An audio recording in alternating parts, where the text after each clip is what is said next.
Hello everyone! A thrilling chase ends in a resounding victory. The notorious drug lord is finally caught. But when everyone is waiting to find the missing policeman, he appears with a strange girl. Who is she? Why did she replace the girl who waited for him during those dangerous days? The truth behind it makes everyone stunned. More dramatic.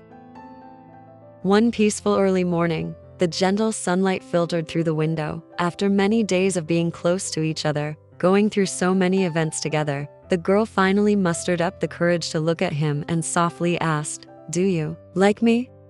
The policeman was a bit stunned, then gently replied, his eyes filled with sincerity, "Actually, I've liked you since the first day you brought me home." At that moment, without needing any more words, both of them implicitly understood between them, a love had blossomed without them knowing. Having said that, Hang smiled and quietly followed the girl into the forest to get medicine. Like every day, the familiar footsteps threaded through the green trails, but today was more special to him than ever. As he walked, he secretly watched her gentle eyes, her hair blowing lightly in the early morning wind. Every gesture of hers made his heart flutter strangely.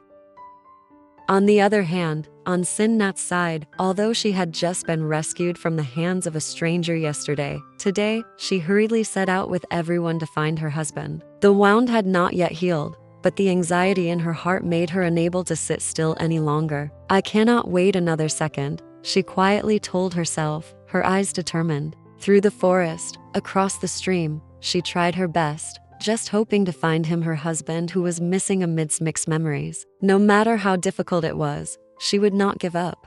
They quietly walked deeper into the forest where Hang had secretly followed drug dealers before. Every tree, every path brought back old memories. Everyone strained their eyes to search, hoping to find some more clues related to the police officer's whereabouts. No one said anything, but everyone carried a strong hope. Although Can could not go into the forest to search with everyone, he did not sit still. At home, he continuously called friends and acquaintances everywhere, asking if there had been any strangers appearing recently. "As long as there is a little clue, I will be able to find out," he muttered, his eyes filled with worry. Call after call, Can did not miss any information. He knew time was running out and every action now was important. The dim light penetrated through the dense layers of leaves. The deep forest was immersed in a creepy coldness. In the midst of that silence, two black figures, with their faces covered, quietly appeared, their steps cautious but determined. They were the two who had attacked Hang the day before. Now, they had returned, but not because of regret but to continue a new plot. They kept making hand signals, exchanging quick words. One of them bent down to the ground, checked the traces, then pointed in another direction. They had changed the meeting place. It seemed they suspected that the old area had been exposed. However, the new meeting place was very close to the old one, only a few hundred meters away. A silly mistake that they did not know would cost them dearly.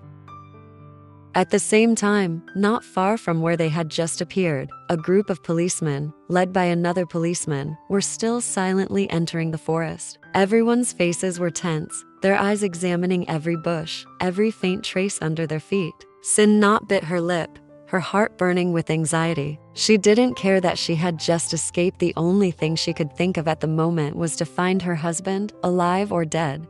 Suddenly, a policeman stopped, raising his hand to signal. "They were just here," he whispered. The group immediately dispersed, acting quickly, without making a sound. Everyone knew this was a life or death moment. On the other side, two masked men continued to move freely, unaware that they were surrounded from many directions. One of them sneered, pulling out a small cloth bag from his backpack. Inside was a deadly white powder. Just as the two masked men were about to complete the transaction, a series of strange noises rang out in the bushes. Before they could turn around, the group of people rushed in from all four directions like a storm. "Stand still, police here!" The shout echoed throughout the forest, birds flapping their wings and flying. One of them panicked and turned around to run, rushing into the deep forest like a cornered animal. The other one didn't have time to react before he was pinned to the ground, his hands locked behind his back.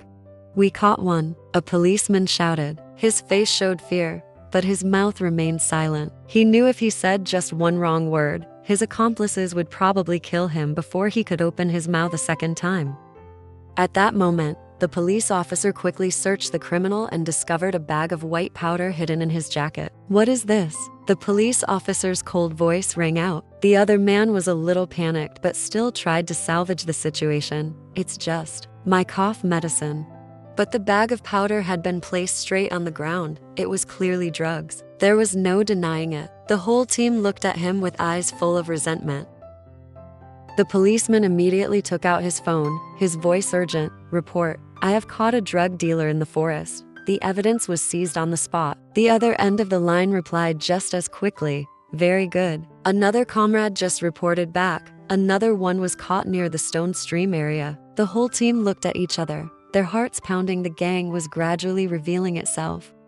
Unable to control herself any longer, Sinnhat's eyes were red but determined. She tightly squeezed the hand of the criminal who was being controlled. She used her actions to express, "Where is my husband? Tell me, what have you done to him?" The other guy took a step back, his face pale, stammering, I don't know. That day I just knocked him out, then took the phone and sold it. As for him, I didn't take him anywhere really." His words were like a knife cutting into Sinnhat's heart. She was silent for a moment, then her eyes flashed with indignation. The policeman heard this and shouted loudly, his voice echoing throughout the forest. "Where did you knock him out? Take us there right now." The other guy was startled, his face drained of color, and he hurriedly led the way. The group quickly escorted him through the winding paths. The atmosphere was tense and suffocating. When they arrived, he pointed with a trembling hand. "This place, where I left him." Everyone was stunned. There was only an empty space. The grass and trees were trampled. No one, no trace. The policeman stepped forward, his voice full of anger. "Are you lying to us? Where are the people? Are you telling the truth?"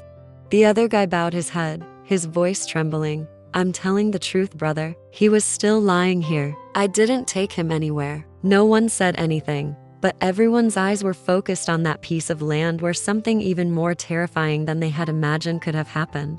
Sinnhat's mother had been standing behind him all this time, holding back her anger until her face turned red. Seeing that the other guy was beating around the bush, she couldn't stand it anymore and stepped forward, pointing her finger straight at his face. "You inhumane thing. Are you still human? You beat someone up and left them in the middle of the forest, and now you're pretending not to know." Immediately after that, the criminal was immediately handcuffed by the police comrade, and his face was solemnly escorted away from the scene. "Take him to the police station. Investigate every detail." The police comrade's resolute shout rang out. After a long journey of searching silently in vain, Sinnhat suddenly stopped, her eyes red as she looked around the deserted forest. There was no trace, no clue about her husband. She collapsed, her head bowed low, then burst into tears. "Honey, where are you? Why can't I find you?" A choked cry echoed in the deep forest, making anyone who heard it feel heartbroken. Her mother approached, gently sat down beside her, and hugged her daughter. "Calm down, my child. She must still be alive. Our child will not leave her wife, leave her mother, and go anywhere." In another place, Hang was smiling as she walked beside the girl who had saved her, his eyes gentle and carefree, as if nothing was holding him back. He still had lost his memory, not knowing that in a faraway place, there was a wife who was desperately looking for him day and night. The girl next to him told a story, and he listened attentively, occasionally laughing, like a man living a new life, peaceful and unencumbered. No memories, no pain, and no longer remembering the old home. Meanwhile, Sinnhat was still following each trace, whispering in tears, "Honey, I'm still waiting for you. Why haven't you come back yet?" One was forgetting, the other was still remembering, and fate was still teasing them step by step.